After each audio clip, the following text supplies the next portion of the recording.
বকর সিদ্দিক রাদিয়াল্লাহু তাআলা আনহু ডাক দিয়ে বলে, নবী গো, আমার বাড়িতে যা কিছু ছিল সকল কিছু গাঠুরি বেঁধে এই তো আপনার রুমালের এক কোণার মধ্যে হাজিরা দিলাম। আমার নবীজি ডাক দিয়ে বলে, আবু বকর, ও আবু বকর, তোমার বাড়িতে তুমি কি রেখে আসছো? আবু বকর সিদ্দিক রাদিয়াল্লাহু তাআলা আনহু ডাক দিয়ে বলে, নবী গো, আমার বাড়িতে আল্লাহ এবং আল্লাহর রাসূল থাকলে যথেষ্ট, আর কোনো কিছুর দরকার নাই। ওয়ামা আরসালনাকা ইল্লা রাহমাতাল লিল আলামিন। আল্লাহ রাসূল সাল্লাল্লাহু আলাইহি সাল্লামকে আল্লাহ রাব্বুল আলামিন গোটা বিশ্ব পৃথিবীর জন্য রহমত স্বরূপ প্রেরণ করেছেন। নবী হইলেন রহমত। আল্লাহ নবী সাল্লাল্লাহু আলাইহি সাল্লাম আমাদের জন্য রহমত। রহমতের আশা যদি কেউ করতে চায়, সে যেন আল্লাহর রাসূলের উপর বেশি বেশি দরুদ পড়ে। দরুদ পড়ার অনেক লাভ, অনেক ফজিলত। একবার যদি কেউ দরুদ পড়ে 10টা রহমত তার উপরে নাজিল হয়, 10টা গুনাহ মাফ হয়, 10টা নেকি তার আমলনামায় লেখা হয়ে যায়। যেন বেশি বেশি দরুদ পড়ব। আর দরুদ পড়লে কি হবে? আপনার মাথা ঠান্ডা থাকবে। দরুদ পড়লে আল্লাহ রাসূল সাল্লাল্লাহু আলাইহি ওয়াসাল্লামের সাথে আপনার দিদার লাভ হবে। এই জন্য বেশি বেশি করে আমরা দরুদ পড়ব। আপনার উপরে রহমত বরকত নাজিল হবে যদি বেশি বেশি দরুদ পড়েন। আল্লাহ নবী সাল্লাল্লাহু আলাইহি ওয়াসাল্লাম এমন একজন নবী যার আগে পিছনে, সামনে পিছনে, অর্থাৎ ডাইনে বামে উপরে নিচে কোথাও তার কোনো ভুল নাই, ত্রুটি নাই, কোনো গুনাহ নাই। এই জন্য তিনি হইলেন পাক। তার নাম নিতে গেলে রসুল পাক সাল্লাল্লাহু আলাইহি ওয়াসাল্লাম বলতে হয়। আল্লাহ পাক রব্বুল আলামিন রসুল পাক সাল্লাল্লাহু আলাইহি ওয়াসাল্লাম, এই জন্য আল্লাহ রব্বুল আলামিন এত দামি করে আমাদের জন্য একটা নবী পাঠাইছেন। সেই নবী আমাদের জন্য অনেক কষ্ট করে গেছেন। এখনো মদিনার জমিনে সেই উম্মতি উম্মতি বলে খাটতেছেন। কিয়ামতের ময়দানে আল্লাহ নবী সাল্লাল্লাহু আলাইহি ওয়াসাল্লাম উম্মতি উম্মতি বলে খাটবেন আল্লাহ রাব্বুল আলামিনের দরবারে। জন্য আমরা একটা নবী পাইছি, সেই নবীজির আদর্শ আমাদের মানতে হবে, সেই আদর্শে আদর্শিত আমাদের হতে হবে, তার ইত্তেবা অনুসরণ করে আমাদের চলতে হবে। নবীকে ভালোবাসতে আল্লাহকে ভালোবাসা হয়ে যায়। আল্লাহ রাসূলকে কেমনে ভালোবাসবেন? মাপকাঠি। আল্লাহ রাসূল সাল্লাল্লাহু আলাইহি ওয়াসাল্লাম বলছেন, মান আহাব্বা সুন্নতি ফাকাদ আহাব্বানি ওয়া মান আহাব্বানি কানা মাই ফিল জান্নাহ। আও কামা ক্বালা নবী সাল্লাল্লাহু আলাইহি ওয়াসাল্লাম।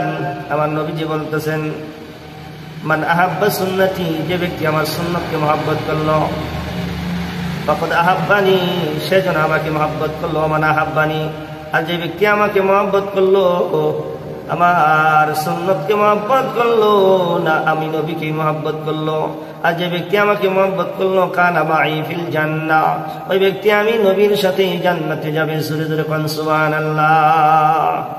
এই জন্য নবীর উপরে বেশি বেশি দরুদ পড়ব, নবীকে ভালোবাসবো, নবীর সুন্নতের ইত্তেবা করব। আল্লাহ রাসূল সাল্লাল্লাহু আলাইহি ওয়াসাল্লাম এমন একটা মানুষ আল্লাহ পাক দুনিয়াতে প্রেরণ করেছেন যার লকব আল্লাহ নিজে কুদরতি জবান দিয়ে প্রকাশ করে দিয়েছেন। বিসমিল্লাহির রহমানির রহিম ওয়া ইন্নাকা লাআলা খুলুকিন আযীম।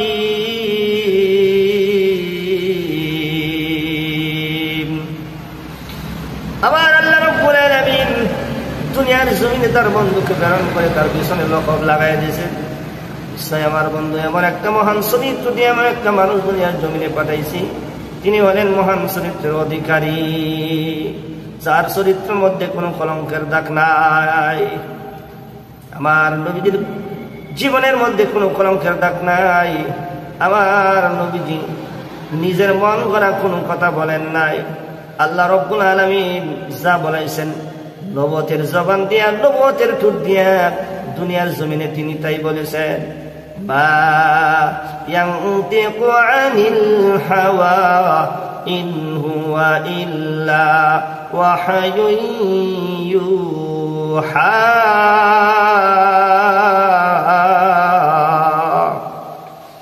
আল্লাহ রাব্বুল আলামিন ওহীর মাধ্যমে, জিবরীলের মাধ্যমে যা বলেছেন দুনিয়ার জমিনে নবুয়তের জবান দিয়া, নবুয়তের ঠোঁট দিয়া তিনি তাই বলেছেন। কোন মন গড়া তিনি কথা বলেন নাই। যদি বলতেন আল্লাহ পাক বলেন, ওয়ালাউ তাকাওয়ালা আলাইনা বা'দাল আকাবিল।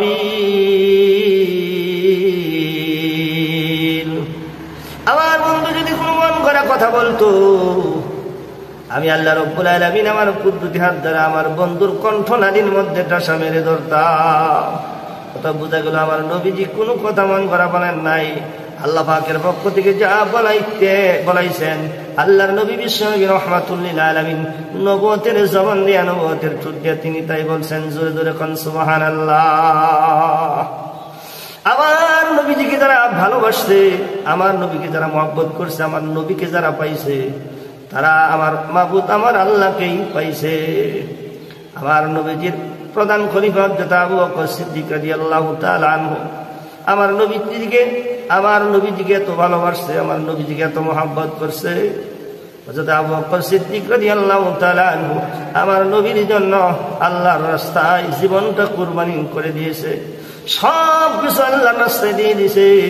আমার ভাইরা রে, আল্লাহ নবী সাল্লাল্লাহু আলাইহি ওয়াসাল্লাম একদিন জিজ্ঞাসা করেছিলেন, সবাই রুমালের মধ্যে হাজিরা দিল, আল্লাহর রাস্তায় দান করলো, বন্ধুরে আপনি কিনে আসছেন? আবু বকর সিদ্দিক রাদিয়াল্লাহু তাআলা আনহু ডাক দিয়ে বলে, নবী গো, আমার বাড়িতে যা কিছু ছিল সকল কিছু গাঠুরি বেঁধে এই তো আপনার রুমালের কোণার মধ্যে হাজিরা দিলাম। আমার নবীজি ডাক দিয়ে বলে, আবু বকর, ও আবু বকর, তোমার বাড়িতে তুমি কি রেখে আসছো? আবু বকর সিদ্দিক রাদিয়াল্লাহু তাআলা আনহু ডাক দিয়ে বলে, নবী গো, আমার বাড়িতে আল্লাহ এবং আল্লাহর রাসূল থাকলে যথেষ্ট, আর কোনো কিছুর দরকার নাই। কেমন ভালোবাসছেন আমার নবীকে। আমার নবী ইন্তেকাল করার পরে, সাইফা যাওয়ার পর, ওফাত হওয়ার পর, একদিন আবু বকর সিদ্দিক রাদিয়াল্লাহু তাআলা আনহু গভীর রাত্রিতে 12টার পরে বিবিকে ডাক দিয়ে বলে, বিবি রে, দরজাটা বিয়ে চলে গেলাম, কোনো মতে দরজাটা বিয়ে চলে গেলাম, আমি একটু পরেই চলে আসবো, আল্লাহ যদি আনে। কোথায় যান? বিবি জিজ্ঞাসা করে। আবু বকর সিদ্দিক রাদিয়াল্লাহু তাআলা আনহু ডাকতে বলেন, আমি যাব একটা নজর শুধু আমার বন্ধু রাহমাতুল লিল আলামিনের চেহারাটা দেখে এখনই আবার চলে আসবো। এই বলে সুনহা গ্রাম থেকে আল্লাহর নবীকে দেখার জন্য বের হয়ে গেলেন। আমার নবীজির যেই জায়গায় কামরা, যেই জায়গায় ঘর, যেখানে আমার নবীজি থাকেন, মা আয়েশা সিদ্দিকা রাদিয়াল্লাহু তাআলা আনহা সেই কামরার ভিতরে হাজির হয়ে গেলেন। দরজার মধ্যে যাইয়া দাঁড়াইয়া ডাকে গভীর রাত্রিতে, দরজাটা খুলেন, দরজার মধ্যে লক করলেন। ভিতর থেকে আয়েশা সিদ্দিকা রাদিয়াল্লাহু তাআলা আনহা ডাক দিয়ে বলেন, কে গো, এত রাত্রিতে আমার দরজার মধ্যে কে লক করলো, কে শব্দ করলো, কে আপনি? আবু বকর সিদ্দিক রাদিয়াল্লাহু তাআলা আনহু ডাক দিয়ে বলেন, মা গো, আমি তোমার পিতা আবু বকর আসছি রে মা, দরজাটা খোলো। কি জন্য দরজা খুলবো বাবা, কেন আপনি এত রাত্রিতে আসছেন? আমার ভাইরা রে, আবু বকর সিদ্দিক রাদিয়াল্লাহু তাআলা আনহু ডাক দিয়ে বলে, মারে, অনেক সময় চিন্তা করতেছিলাম, মুরাকাবা মুশাহাদা করতেছিলাম, হঠাৎ করে আল্লাহর নবীর কথা স্মরণ হয়ে গেল, একটা নজর দেখার জন্য আসছি রে মা, দরজাটা খুলো, একটা নজর আল্লাহর নবী রাহমাতুল লিল আলামিনকে দেখে এখনই বিদায় হয়ে যাব। ঘরের ভিতর থেকে চিৎকার মেরে ডাক দেয় বলে, আয়েশা, ও আব্বা, রাসূলের ইন্তেকাল করার কারণে, ওফাত হওয়ার কারণে আমি আয়েশা সিদ্দিকা রাদিয়াল্লাহু তাআলা আনহা কলিজা সিদ্ধ হয়ে গেছে, কলিজার মধ্যে কিছুই বাকি নাই। আমি এতদিন শুধু কাঁদতেছিলাম, আজকে কেমন জানি একটা শব্দ আমার নবীজির কণ্ঠে আমার কানে ভেসে আসলো, আয়েশা রে, আর কান্দিস না, আর কান্দিস না।